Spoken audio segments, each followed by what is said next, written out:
Vamos pôr de pé, let's stand. Enquanto acho que Sandra fica up in front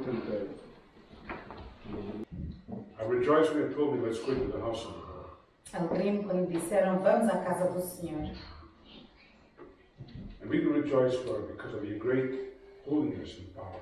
E nós nos alegramos, Pai, pela tua grandiosidade, pelo teu poder. We thank you for your love. Nós te agradecemos pelo teu amor. It's an unconditional love. Um amor incondicional. And we are grateful for that because we know we don't deserve such a love. E nós estamos gratos por isso, porque sabemos que nós não somos merecedores desse amor. We thank you that Jesus Christ is indeed your gift for us. Nós te agradecemos porque Jesus Cristo é o teu presente para nós. And he gave of his own free will. He humbled himself before you and before the whole world.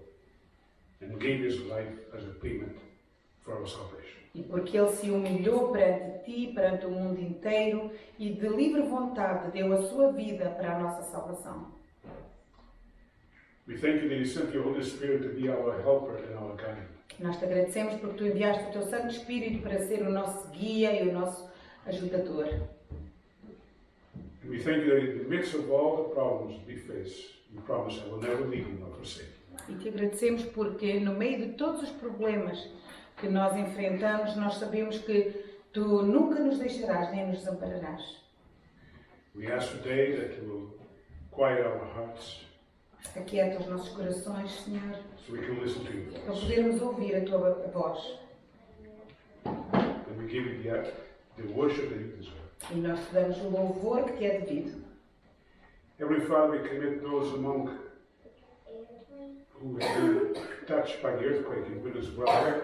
Help them as they go through this difficult time. Pai, nós entregamos ao teu cuidado aqueles que passaram pelos terremotos na Venezuela, Senhor. Sei com eles, Senhor. And we commit also those among us who are sick, E também entregamos ao teu cuidado aqueles do meio de nós que estão doentes, physically and spiritually. fisicamente e espiritualmente. May your will be done in their lives. Que a tua vontade seja feita nas suas vidas. We ask today that you help the Sunday school teachers and myself as we minister your word. Ajuda os professores das escolas dominicais e a mim também a ministrarmos a tua palavra hoje aqui. And help each one of us to be a good witness for you. E ajuda a cada um de nós a ser uma boa testemunha para ti. We ask all this in the name of Jesus. Amen. Tudo isto pedimos no nome de Jesus. Amém.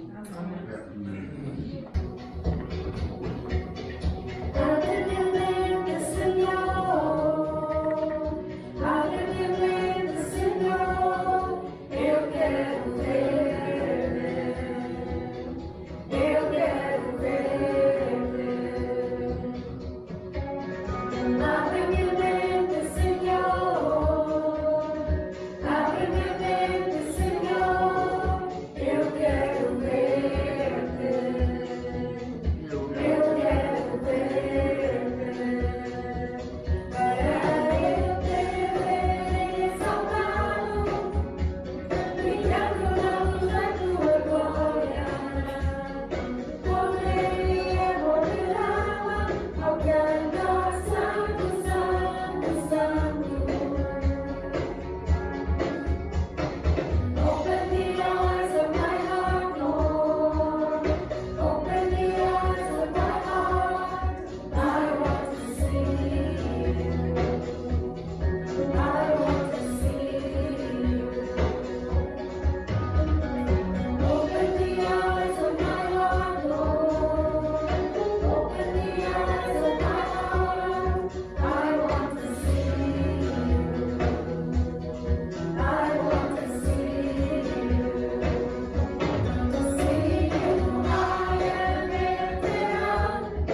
favor. Escolha as nossas cabeças. Bondoso e Pai, como é bom podermos estar aqui, Senhor, na Tua casa a ouvir a Tua palavra. Queremos pedir a bênção por estas ofertas que são sempre dadas para Ti, Senhor, para a Tua obra, que elas sejam realizadas sempre da melhor forma como tem sido. Em nome da Filha Marta, eu peço e agradeço. Amém. Portanto, irmãos, vamos nos colocar de pé, então, para louvar ao Senhor com o hino Santo, Santo, Santo.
Podemos sentar, irmãos, e vou passar a ler Isaías 6, versículo 1 ao 13, e diz a palavra do Senhor.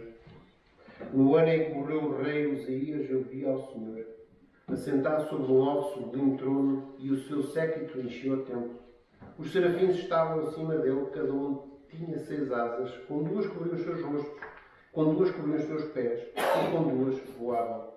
E clamavam uns para os outros, dizendo: Santo, Santo, Santo é o Senhor dos Exércitos, toda a terra está cheia da sua glória. E os umbrais das portas se moveram com a voz de que clamava, e a casa se encheu de fumo. Então disse eu: Ai de mim que vou perecendo, porque eu sou um homem de lábios impuros e hábito no meio de um povo impuro. Lábios, e os meus olhos viram o Rei, o Senhor dos Exércitos. Mas um dos serafins voou para mim, trazendo na sua mão uma brasa viva que tirara do altar com uma tenaz. E com ela tocou a minha boca e disse: Eis que isto tocou os teus lábios, e a tua iniquidade foi tirada, e purificado foi o teu pecado. Depois disto ouvi a voz do Senhor que dizia: A quem enviarei e quem há de ir por nós? Então disse eu: Eis-me aqui, envia-me a mim. Então disse ele: Vai e diz a esse povo: Ouvi de facto e não entendeis, e vedes em verdade, mas não percebeis. Engorda o coração deste povo e endurece-lhe os ouvidos. Fecha-lhe os olhos, não vem ele a ver com os teus olhos, e a ouvir com os seus ouvidos, e a entender com o seu coração, e a converter-se ao ser sarado. Então disse eu: Até quando, Senhor? E respondeu: Até que se assolem as cidades, e fiquem sem habitantes, e nas casas não fiquem morador, e a terra seja assolada de todo. E o Senhor afaste dela os homens, e no meio da terra seja grande o desamparo. Mas se ainda a 10ª parte dela ficar, tornará a ser pastada. como o carvalho e como o azinheiro, que depois se desafolharem, ainda ficam firmes. Assim a santa semente será a firmeza dela. Amém. Eu estou para trazer a mensagem. Ora, todos irmãos, vamos então abrir a Bíblia para Isaías, capítulo 6.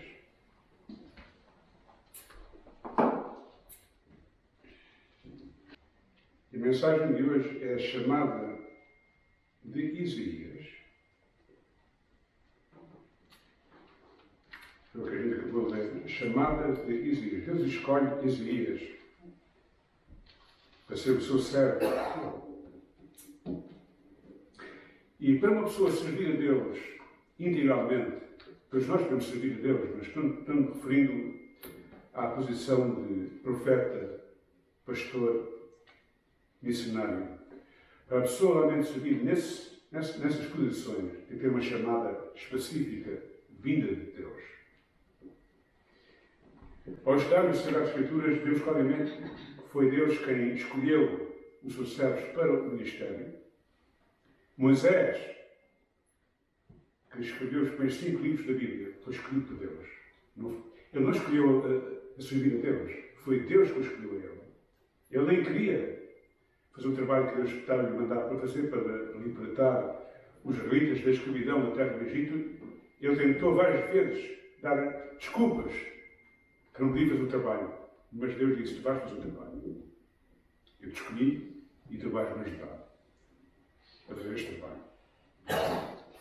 Depois vemos que Josué também foi escolhido por Deus. Ele estava com medo. E Deus disse: não tenhas medo, eu vou estar contigo. Vemos que o profeta Samuel foi escolhido por Deus, logo de criança, para ser o profeta de Deus. Uma nação que andava completamente desviada de Deus. Deus escolheu Samuel para isso. E vemos que o profeta Isaías foi escolhido por Deus. Aquilo que a gente acabou de ler é uma chamada que Deus fez a este homem para servir Deus. O profeta Jeremias, a Bíblia diz, foi escolhido por Deus antes de eu ter nascido. Deus o escolheu para ser um profeta. Antes de eu ter nascido. E todos os profetas que nós lemos no Velho Testamento foram escolhidos por Deus. Reparem que o próprio Jesus disse aos apóstolos: não me escolheste vós a mim, eu vos escolhi a vós, e vos nomeei para que vás e deis fruto.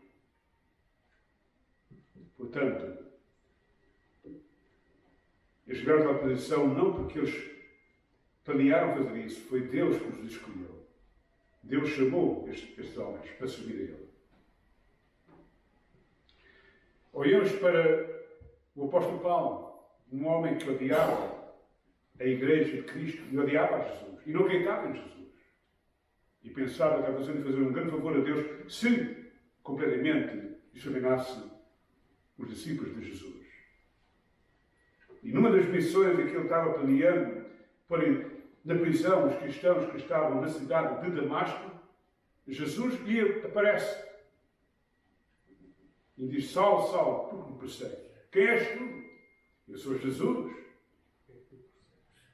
Aquele que tu não acreditas, aquele que diz que eu sou um falso profeta, eu sou Jesus, falando contigo. E naquele dia Jesus disse a ele: eu te escolhi para servir a ti, para levar a mensagem aos gentios. E assim foi. E reparem que as cartas que o apóstolo Paulo escreve, logo no início, a primeira coisa que ele escreve: Paulo serve quem? De Cristo, escolhido por Deus. Não fui eu que escolhi, foi Deus que me escolheu.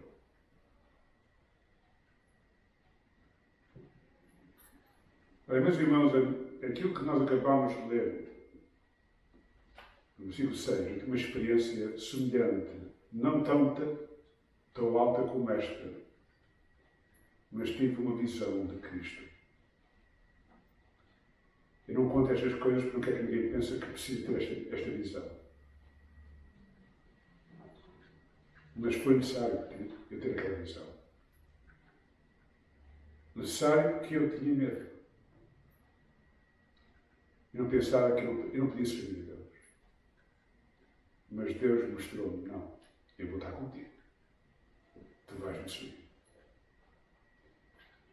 Mas são experiências que eu não relato essas experiências. Porque muitas vezes Deus escolhe as pessoas e elas não têm essas experiências. Deus chama de diferentes maneiras. Mas este homem teve uma visão em que Deus lhe apareceu com o propósito de nos chamar para o ministério, porque ele estava com medo. Quanto tempo é que Isaías serviu a Deus? Primeiramente, se vocês forem a Isaías capítulo 1, vão reparar mais ou menos o tempo que ele serviu a Deus. Isaías capítulo 1 e versículo 1. Visão de Isaías, filho de Amós, a qual viu a respeito de Judá e Jerusalém. Nos dias de Uzias, portanto, ele começou o seu ministério no reinado do rei Uzias. De facto, foi quando o rei morreu, foi quando nesse dia que Deus lhe apareceu. Ele ministrou durante o reinado de Jotão, que foi o filho de Uzias. Jotão reinou por 16 anos. E depois Jotão teve o filho Acaz, e Acaz reinou por 16 anos, portanto já 32 anos. Ezequias reinou depois, e ele reinou por 29 anos. Ora, se puserem 32 com 29, quanto tempo é que é isso? 61 anos. Este homem foi o profeta que ministrou a palavra de Deus mais do que qualquer outro profeta. 61 anos que o homem pregou a palavra de Deus para uma nação que não queria nada com Deus. Houve alguns reis, Uzias, Ezequias, dois homens que serviram a Deus e aconselharam o povo a buscar a Deus, mas as pessoas buscavam a Deus na parte exterior, mas não no interior. Há pessoas que mostram uma coisa por fora, mas por dentro é outra coisa. E a nação, praticamente a maioria, andava completamente desviada de Deus. Iam ao templo e depois em casa tinham imagens para adorar os ídolos. Secretamente. Se você ler o primeiro capítulo de Isaías, anda a reparar a maneira como ele escreveu, mostra a vida completamente corrupta da nação e dos líderes da própria nação, da parte religiosa. Andavam completamente desviados de Deus. E Deus chamou este homem para arrepender a nação dos pecados que andavam a cometer. E eles não queriam nada da palavra de Deus. Mas vamos voltar para a visão. Capítulo 6, começando no versículo 1, Deus manifesta a este homem uma visão de quem é Deus. Repare-se da maneira como está escrito. No ano em que morreu o rei Uzias, eu vi o Senhor assentado sobre um alto e sublime trono. Deus mostrou-lhe o seu grande poder, assentado no céu, neste grande trono. E o seu século enchia o templo. E Deus encheu o templo que Isaías sabia que estava em Jerusalém. Completamente. Eu acho interessante que várias vezes menciona que Deus encheu o templo. Quando o tabernáculo foi construído por Moisés, na dedicação desse dia em que o tabernáculo foi dedicado a Deus, a Bíblia diz que a presença de Deus encheu o tabernáculo e ninguém podia estar lá por causa da presença de Deus. Quando o templo de Deus foi construído pelo rei Salomão, no ano em que ele foi dedicado e que Salomão dedicou o templo a Deus, a Bíblia diz que a presença de Deus encheu aquele templo de tal maneira que ninguém podia estar ali, naquele lugar. Quando Deus aparece, é uma coisa interessante. Quando Deus apareceu a Moisés, quando ele viu aquele arbusto arder, Ele ficou a olhar para o arbusto e viu que o arbusto não estava sendo queimado, mas estava ali uma chama. Ficou curioso, tentou ver melhor e a voz dele disse: tira os sapatos. Este lugar é sagrado. Estás num lugar sagrado. Eu tirei os sapatos para fora. E Deus falou com ele.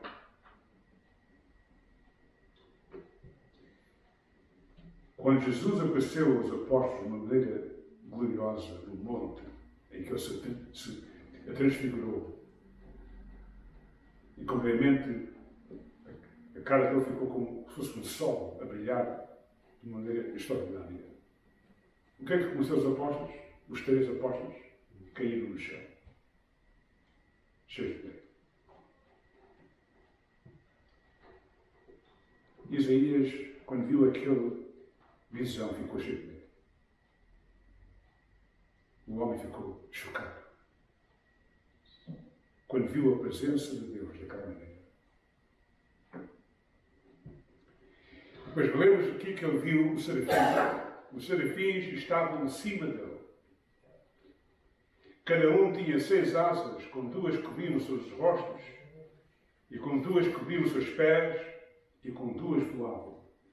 Ora, os serafins são seres celestiais que Deus criou para estar na presença de Deus, manifestando e adorando a Deus completamente. E Isaías viu, Deus mostrou-lhe, os serafins adorando a Deus. E reparem a maneira como eles adoraram a Deus. Versículo 3. E clamavam uns para os outros, dizendo: Santo, Santo, Santo é o Senhor dos Exércitos. 3 vezes a palavra santo. Ora, Deus é Pai, Filho e Espírito Santo. 3 vezes. Santo, Santo, Santo é o Senhor dos Exércitos. Toda a terra está cheia da sua glória. E ali eles adoraram a Deus porque a glória de Deus está manifestada em toda a parte da terra. A gente pode ver o poder e a majestade de Deus. Quando a gente lê Gênesis capítulo 1, que mostra a maneira como Deus criou a terra, os oceanos e tudo que há aqui na terra, está ali a glória de Deus. O sol é uma estrela, irmãos, que Deus pôs para que houvesse aqui luz, energia e vida. Se o sol estivesse mais longe da terra, ninguém podia viver aqui. Morriam com frio. Se o sol estivesse mais perto da terra, ninguém podia viver aqui. Morriam com calor. A lua está inclinada de tal maneira apropriada para que pudesse realmente dar as instruções aqui na terra. Os cientistas ficam maravilhados da maneira como tudo está ordenado. E estão cegos e não veem que Deus criou tudo. Até parece que. Nunca me esqueço que eu dessa vez tive o privilégio de estudar em 2 universidades. E quando estava na universidade aqui de York, o Mário esteve lá também. Estive lá com um professor e eu estava tentando falar do Evangelho deste homem e então citei João 3,16, porque Deus amou o mundo de tal maneira e ele acabou o resto. E fiquei, tu sabes esse coisa. Eu sei. Mas não acredito nada disso. Um homem com tantos estudos não acreditava em Deus. E ensinava aos estudantes: Deus não existe. Isto é o que os nossos jovens enfrentam quando vão para as universidades. Deus não existe. E ensinam valores imorais invertidos completamente.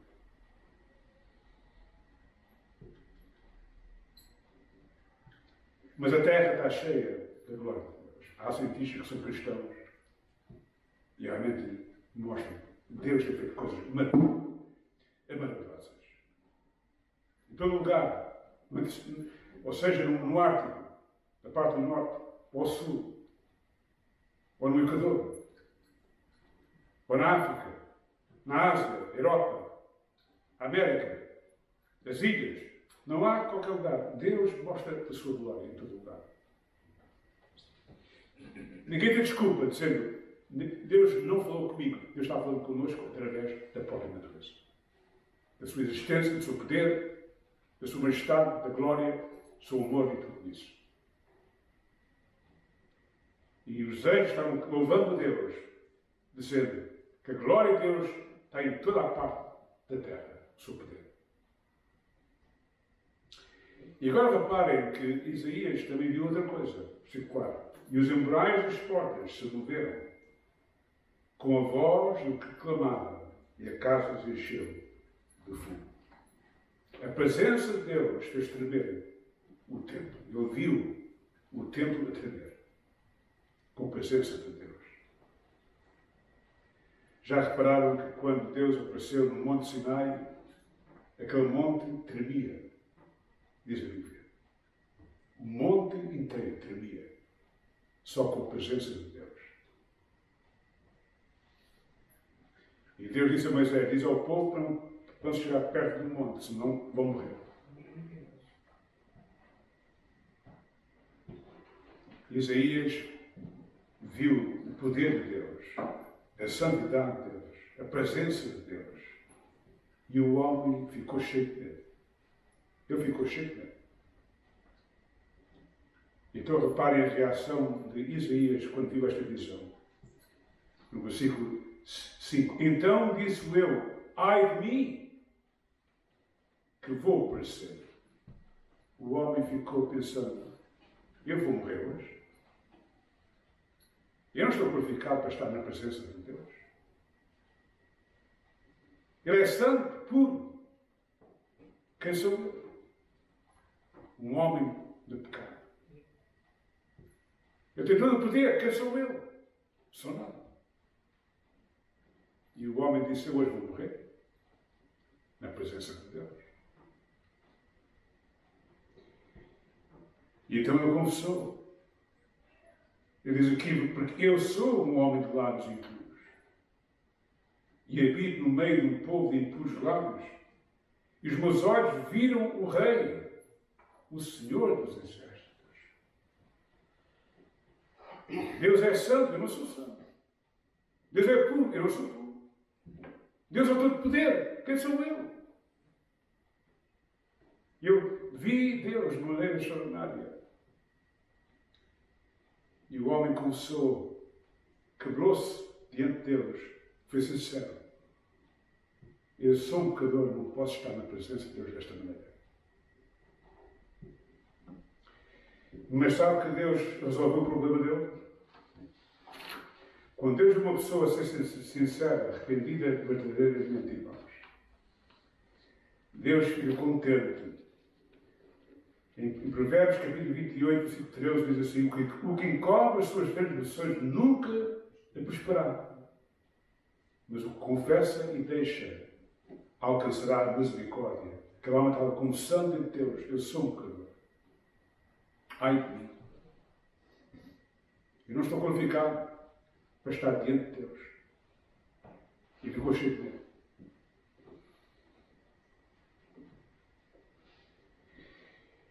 E então, quando Deus viu este homem confessando o seu pecado e compreendendo que diante de Deus ele não era nada, Deus resolveu o problema dele. Reparem o que aconteceu. Versículo 6. Mas um dos serafins voou para mim, trazendo na sua mão uma brasa viva, que tirara do altar com uma tenaz. E com ela tocou a minha boca e disse, eis que isto tocou os seus lábios, e a tua iniquidade foi tirada e purificado o teu pecado. Estás com medo? O problema está resolvido. Deus purificou-te a ti. Estás puro agora. Os teus pecados estão perdoados, completamente. Isto faz-me lembrar, queridos irmãos, acerca do trabalho que Jesus fez por nós. A Bíblia diz que todos pecaram e quê? E destituídos estão da glória de Deus. O pecado nos separa de Deus. Pois Paulo escreveu isto em Romanos capítulo 3, versículo 23. Não há um justo, nem um sequer. Todos somos pecadores. Todos andamos separados de Deus. Mas Deus mostra o remédio para isso. O remédio quem é?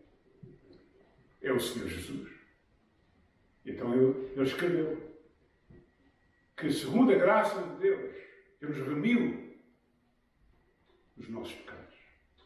Gratuitamente. Ninguém merece a salvação, mas Deus de graça nos dá a salvação.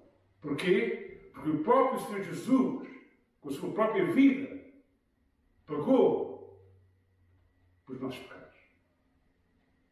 Eis o Cordeiro de Deus que tira o pecado. Aqui está. É Jesus quem me salva.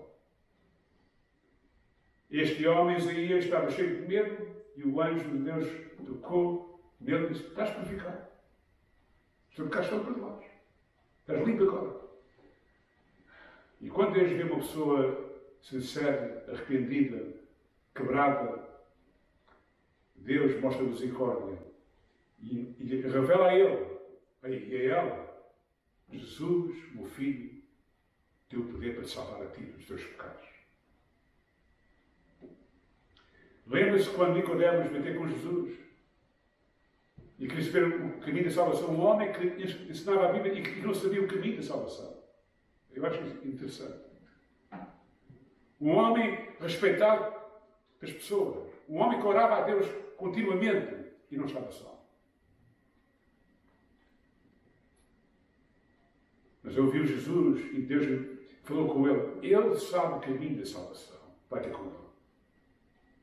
Ele vai dizer a ti. E quando ele lá apareceu, Jesus já sabia exatamente o que o homem queria. Então, antes de eu falar assim, na verdade, digo, quem não nasceu de novo não pode entrar no reino dos céus. Nicodemos ficou a olhar para ele: nascer de novo? O que é isso? Nascer de novo? Tenho que entrar outra vez no ventre da minha mãe? Já veio? Não. Eu não estou referindo a um nascimento físico. Estou-me a referir a um nascimento espiritual. Tu precisas ter um nascimento espiritual na tua vida. E eu não compreendi. Mas como é isso, então? Esse nascimento espiritual. Então Jesus lhe deu a mensagem em João 3,16. Porque Deus amou o mundo de tal maneira que deu o seu Filho unigênito, para que todo aquele que nele crê não pereça, mas tenha a vida eterna. Crê com fé que Deus te ama e que deu o seu Filho para ser o teu Salvador. Crê que Ele pagou a tua dívida quando morreu naquela cruz. E se tu crês nisso, estás perdoado, estás salvo, tens a vida eterna. O homem naquele dia, pela graça de Deus, compreendeu esta verdade e aceitou Jesus como seu Salvador. E a sua vida se mudou. Sabe que ele era um senador que mandava na nação de Israel, parte dos senadores. E quando eles se juntaram para julgar Cristo, ele defendeu Jesus. Ele levantou-se contra os seus colegas. Não é assim que se faz. O homem estava com medo, agora não tem medo. E quando Jesus morreu, ele e mais outro, José de Arimateia, foram ter com Pilatos para pedir o corpo de Jesus para sepultá-lo. Os apóstolos, cheios de medo, fugiram. E Nicodemos, com ousadia, foi ter com o governador: nós queremos o corpo dele para sepultá-lo. E sepultaram ele.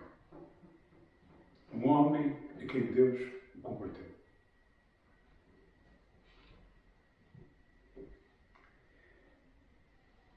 Isaías foi convertido naquele dia. Deus o chamou para o ministério. Eu estava com medo, mas disse, não tenhas medo.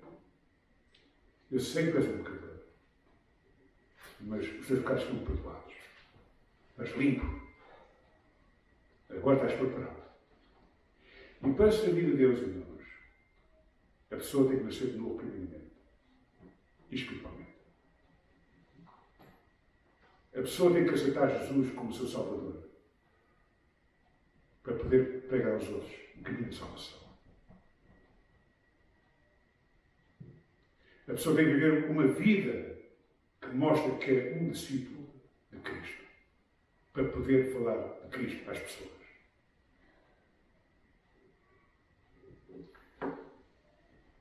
Ora, reparem que, quando ele foi convertido, Deus o chamou imediatamente. Reparem bem, no versículo 7.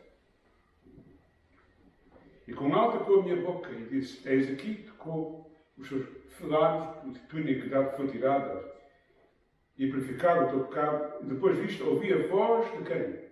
Do Senhor. Quando ele lá dentro, o problema foi resolvido. Então disse, agora eu te chamo a ti, a servir a mim. Ouvi a voz do Senhor, a quem enviarei? E quem há de ir por nós? Eu fiz a pergunta, eu sabia muito bem, Deus sabia a resposta que Isaías ia dar, mas clinicamente Isaías dessa resposta. Deus disse, quem é que vem falar a esta nação da minha palavra? E reparem o que Isaías então disse, no versículo 8. A quem enviarei e quem há de ir por nós? Então disse eu, eis-me aqui, envia-me. O homem aceitou a chamada. E eu tive que aceitar a chamada de Deus, irmãos. Eu estava com receio, com medo. Mas tive que aceitar a chamada de Deus. Quando Deus chama, nós não podemos estar no cara. Jeremias estava com medo. Mas disse, não tens medo. Eu chamei-te antes de tu nascer. Eu vou dar as palavras para tu falares. Não tens medo. E aquilo que não auxiliou é saber que o Espírito Santo estava sobre mim e ia-me dar auxílio para falar da palavra de Deus. É muito importante saber que Deus está connosco. E Deus mostrou a este homem, eu apareci a ti com o meu grande poder para te mostrar, eu vou estar contigo. Se Deus é por nós, quem será contra nós? Portanto, não tenhas medo. Eu vou estar contigo. E então, depois Deus dá instruções a este homem. O que é que Deus queria dele? Reparem bem aquilo que Deus disse a ele. Primeiramente, Deus disse, vai e prega a minha palavra. Diz aqui, no versículo 9. Vai e diz a este povo, prega a minha palavra. E depois Deus diz a ele, embora tu vais pregar a palavra a ele, eles não vão ouvir a ti. Reparem bem. Ouvis de fato e não entendeis. O povo ouvia Isaías a pregar, mas não entendia. Vedes, em verdade, mas não percebeis. Eles não compreendiam. Irmãos, Jesus pregou a milhares de pessoas no seu dia. Quantos deles é que compreendiam o que ele estava a dizer? Já pensaram nisso? Poucas pessoas. Ele fez milagres, grandes milagres. Quantos é que compreenderam quem ele era? Quando ele ressuscitou a Lázaro, o que é que os líderes religiosos queriam fazer a Jesus? Queriam o matar. Em vez de acreditarem nele, queriam o matar. Eles não compreendiam quem era Jesus Cristo. E quando Jesus disse a eles, que eles queriam condenar Jesus, mas não sabiam como, o sumo sacerdote fez a pergunta: quem és tu, afinal? Diz nada, és tu filho de Deus? Jesus não podia estar no carro. Tu disseste que eu sou filho de Deus. O homem rasgou os seus vestidos e disse: estás a ver, estás a ver? Ele condenou-se ao próprio, confessou que é o filho de Deus. Ele merece a morte. Está a dizer uma coisa dessas. Eles não acreditaram que Jesus fosse o filho de Deus.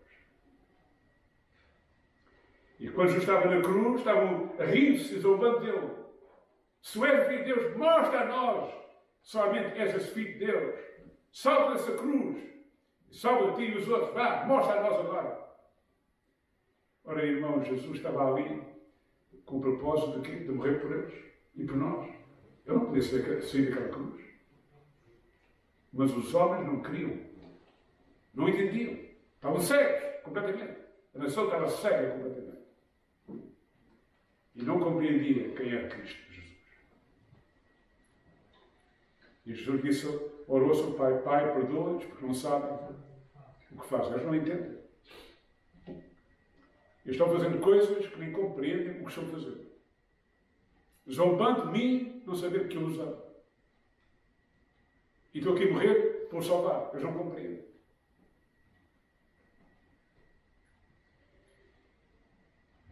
É a mesma coisa nos nossos dias, irmãos. Eles não pregam o Evangelho, mas a maioria não entende. E não compreende. E resiste. E até se ri. E escarnecem-se da mensagem de Deus. Só uma minoria é que realmente aceita Jesus como seu Salvador. Temos aqui um casal, aqui, o José e a Maria. Quem me dirigiu a eles foi a Cindy e o Manuel Marques, que eram vizinhos deles. E pediram se eu podia ir visitá-los. Eu fui lá visitá-los. Eu sou amigo do Cindy e Manuel. E então eu, como sempre, preguei a mensagem do Evangelho.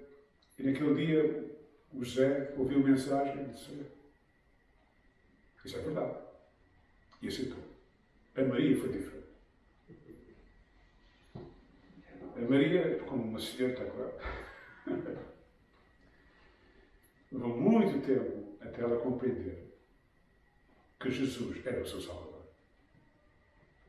E há outros irmãos que têm pregado anos e anos e nunca aceitam. Nunca aceitam a mensagem. Ouvem, mas não aceitam.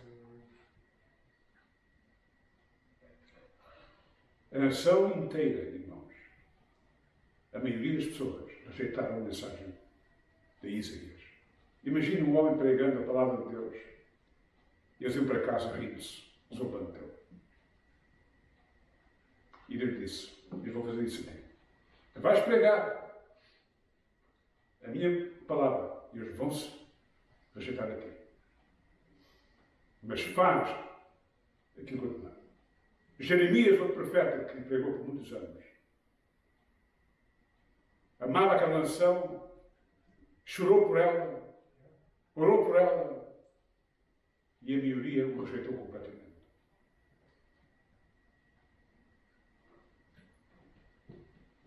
Acontece às vezes. Acontece.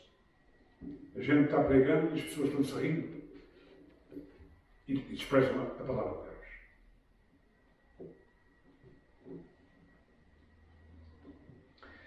Mas Deus disse a Isaías: isto vai acontecer contigo. Deus disse a Jeremias: isto vai acontecer contigo. Eles vão assistir a ti. Não tens medo, mas eles vão assistir a ti.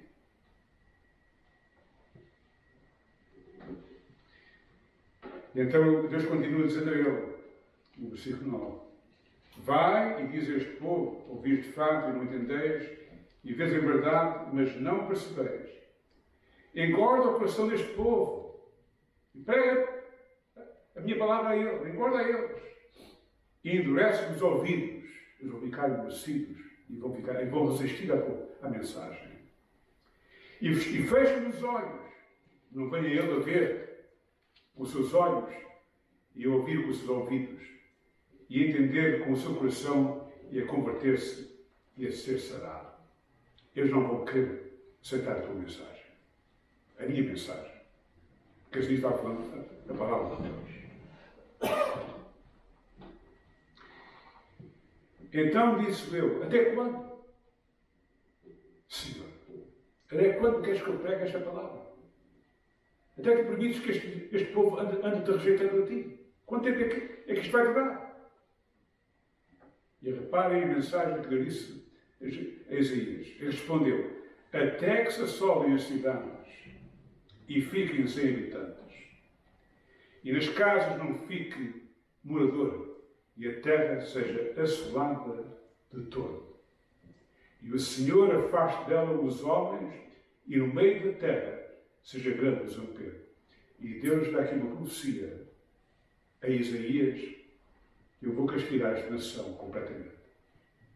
Tu prega, eles vão rejeitar, e eu vou castigar esta nação.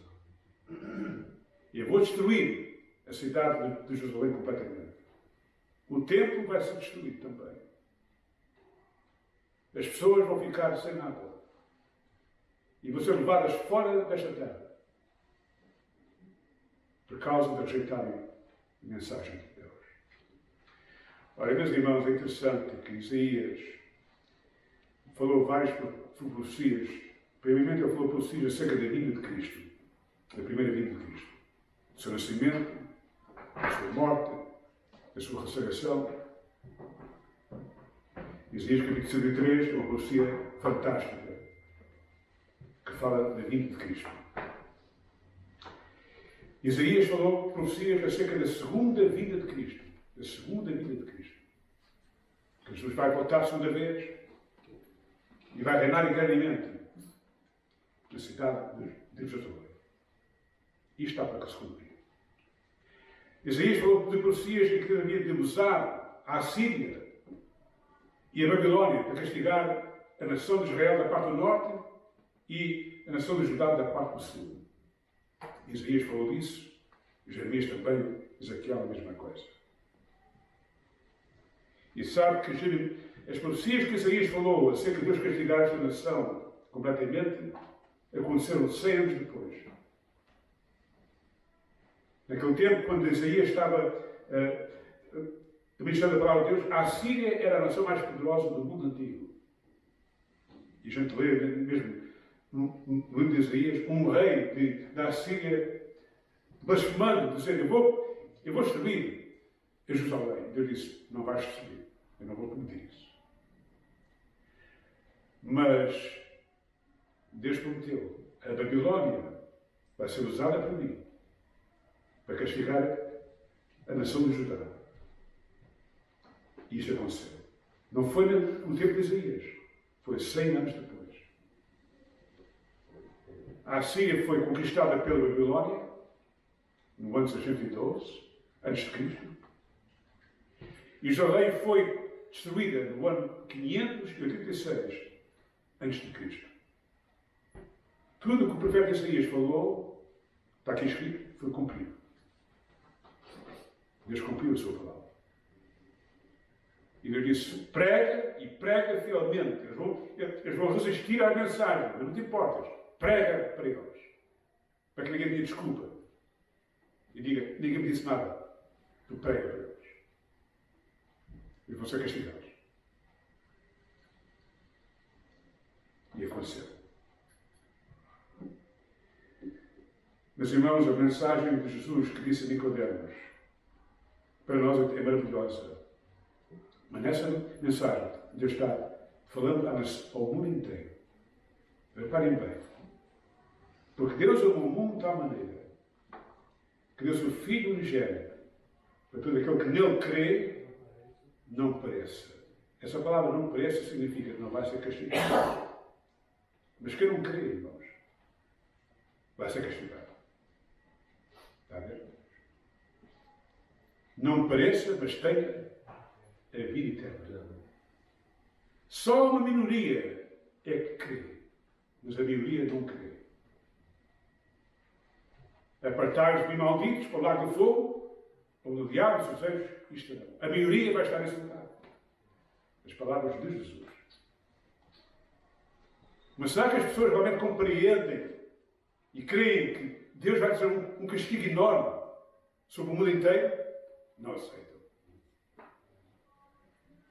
A maioria ri-se para nós. Isso não acontece nada. Deus não vai castigar ninguém. Deus é Deus de amor. Ele não castiga as pessoas. Então há religiões que dizem, Deus é amor. Deus não vai castigar ninguém. No inferno eternamente. Não, Senhor. Deus é amor. Falando mentiras às pessoas. Porque o próprio Jesus disse, apartai-vos de malditos para o lago do fogo, onde o diabo e os seus anjos estarão. Deus disse, através de Isaías, Deus vai castigar esta nação, arrependei-vos. Só uma minoria, irmãos, é que aceitou a mensagem. O resto rejeitou completamente a mensagem. Quais são as lições que nós aprendemos? Aqui, primeira lição. Os serafins adoraram a Deus na sua santidade e poder. E nós cristãos devemos seguir o exemplo dos serafins. E estamos gratos a Deus pela sua santidade, pelo seu grande poder e pela obra que Ele fez por nós quando Cristo morreu na cruz. Devemos dizer obrigado, Senhor, tu me amaste a mim e o teu Filho morreu no meu lugar para me salvar. O temor do Senhor é o princípio da sabedoria. O homem ficou cheio de medo. Quando ouviu a Deus, o seu poder, a sua majestade, o homem ficou chocado e temeu a Deus e começou o seu pecado. A Bíblia diz que o temor do Senhor é o quê? É o princípio da sabedoria. Nós devemos temer a Deus no nosso coração. Devemos temer a Deus. Terceira lição. Deus mostra misericórdia e perdoa e purifica aqueles que admitem os seus pecados. Isaías admitiu o seu pecado. Ele confessou. Eu sou um homem de lábios impuros e vivo entre um povo de lábios impuros. E sabe que Deus promete que aquele que realmente confessa o seu pecado com sinceridade, Deus mostra misericórdia e perdoa a pessoa. O Salmo 51, versículo 17. David quebrou-se diante de Deus e ele confessou que Deus não quer sacrifícios, mas quer um coração quebrantado e contrito. A esse Deus mostra misericórdia. Deus mostrou misericórdia a Isaías. O homem estava cheio de medo. Mas Deus disse, estás perdoado. Eu te salvei. E quando nós nos quebramos os nossos corações e somos humildes diante de Deus, Deus promete, estás perdoado. Se estás como filho, estás salvo. Não tenhas medo. Quarta lição. Só aqueles a quem Deus chama para o ministério podem servir realmente a Deus. Isaías teve uma chamada de Deus. E então Deus o usou. Um homem que pregou por mais de 60 anos a palavra de Deus. Em vários reinados. Um homem que pregou quando a nação estava completamente desviada de Deus. Uma nação que não queria nada com Deus. E o homem pregar sempre a palavra de Deus.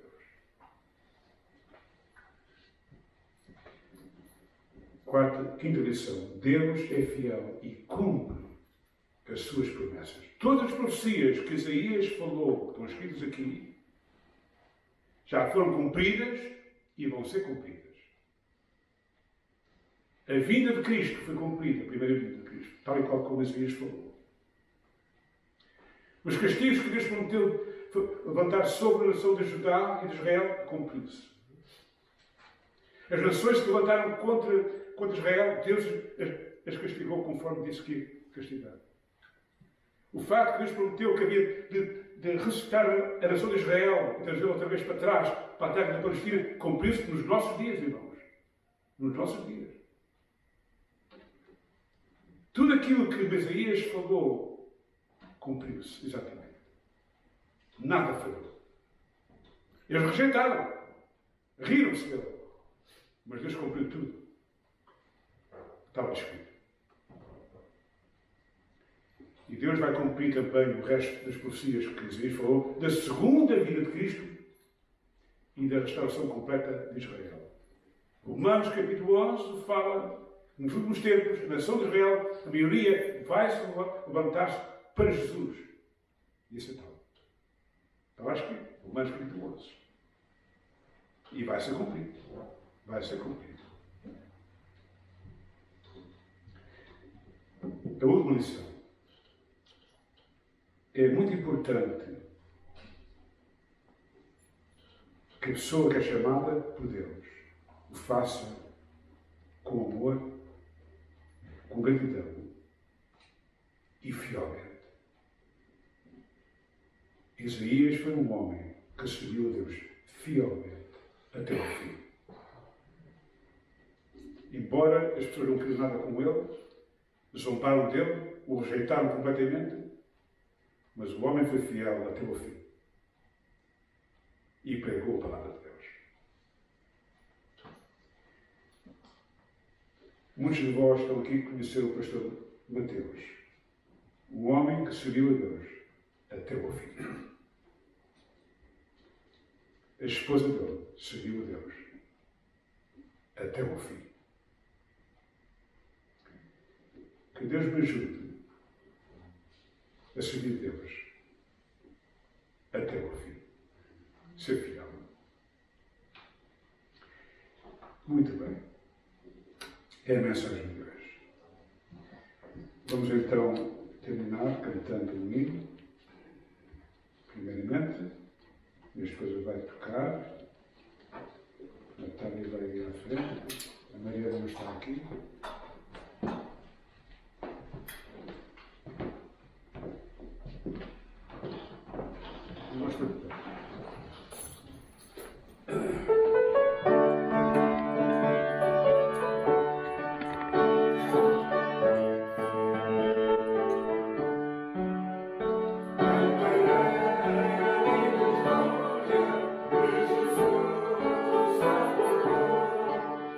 Deixou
capítulo 11. Tinha vários Coríntios, chapter 11. Eu pedi ao Paulo Abel para ir à frente e dar então. 1 Coríntios, capítulo 11, e começando no versículo 23.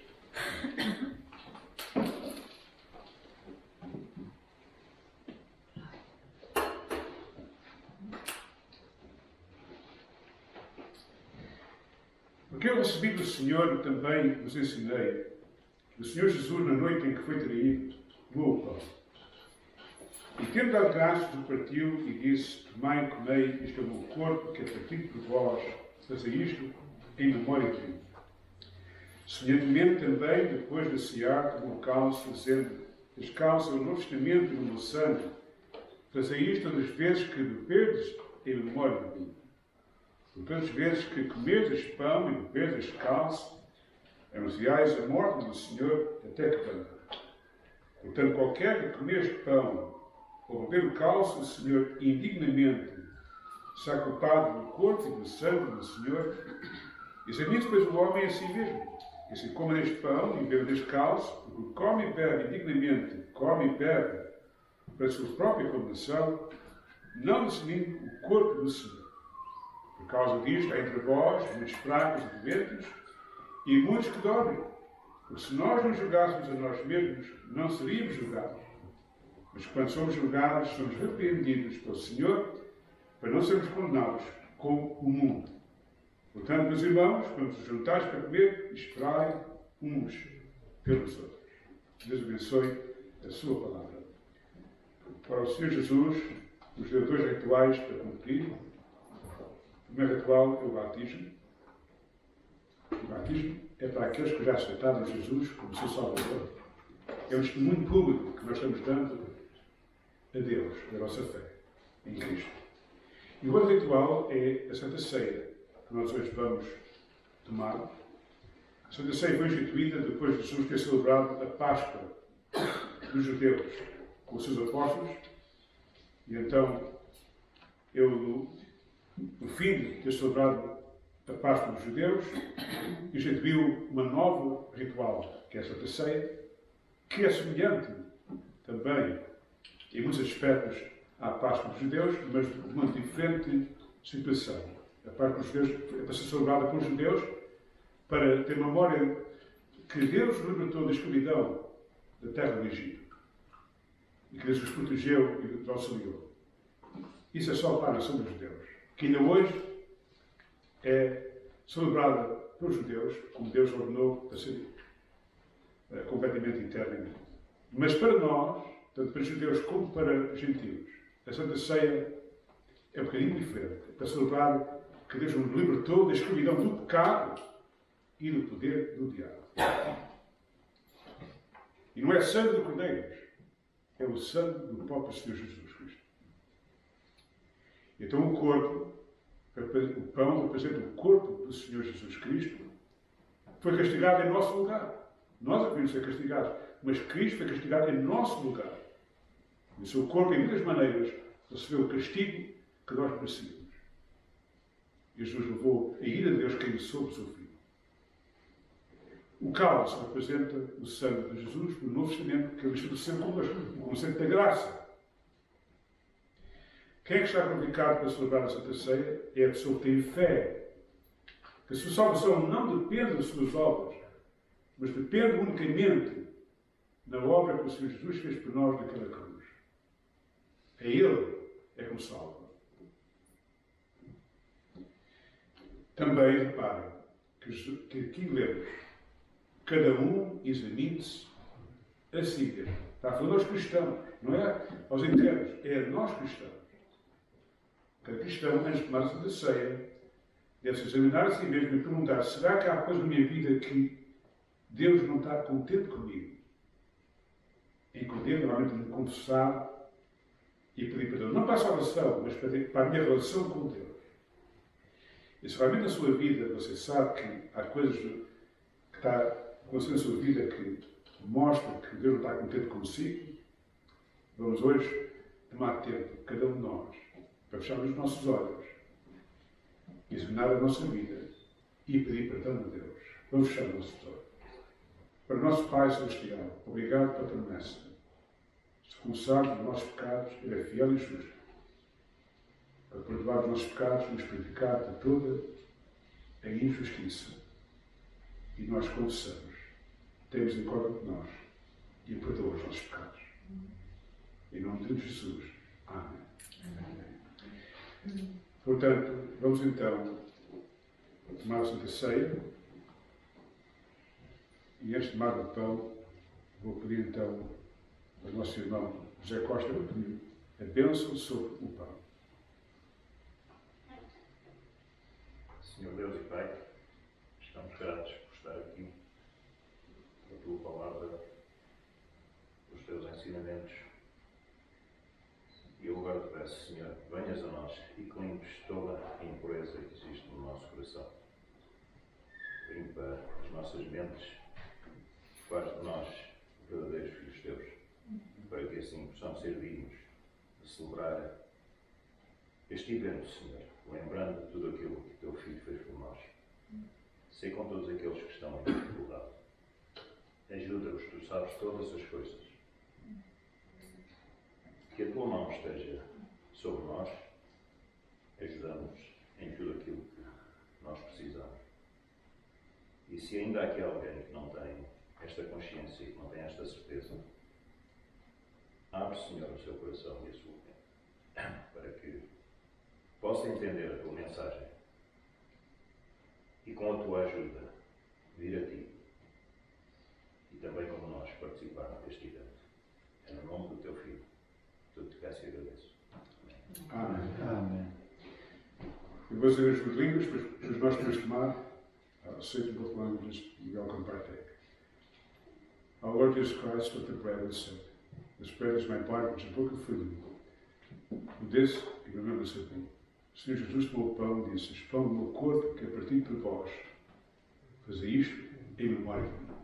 Vamos tomar.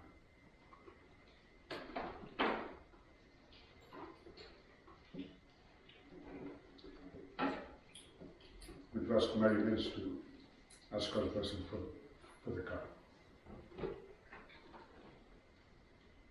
Heavenly Father, we again thank you for the privilege to be in your house, to listen to your words, have fellowship, and take part in this communion.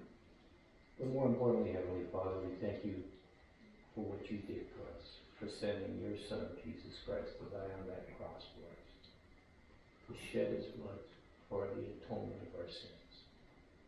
As we take this cup, we do it in reverence and we do it with immense gratitude.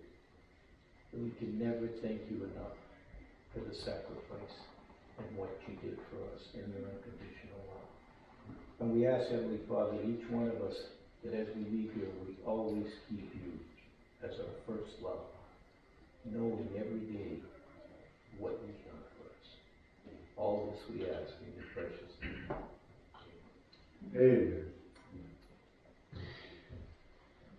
Portanto, o Senhor Jesus, então, tomou o copo e disse: "Escote, eu vou chamar no meu sangue. Fazer isto em memória de mim."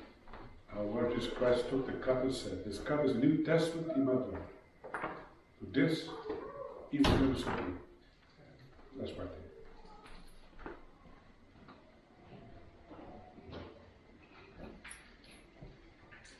Vamos então terminar cantando o último hino, em espera.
nosso Deus, nós te agradecemos, ó Pai, por tudo que foi feito aqui hoje na tua casa, Senhor. Obrigada pelos ministérios que estiveram funcionando aqui, Senhor, como louvor, a escola dominical, Senhor, a tua palavra que foi pregada mais uma vez fielmente, Senhor, e nós pedimos que tu continues abençoando este lugar, as pessoas que congregam aqui, Senhor, e nós te pedimos, Senhor, que tu continues dando saúde ao nosso pastor para que ele possa continuar aqui conosco, Senhor, levando a igreja, Senhor, ao lugar que tu queres que ela venha, Senhor. Obrigado por toda a gente que põe aqui, que se dispõe a trabalhar, Senhor, a te servir com alegria e com gozo, Senhor. E é isso que a gente pede, em nome do teu Santo Filho, Jesus Cristo. Amém. Amém.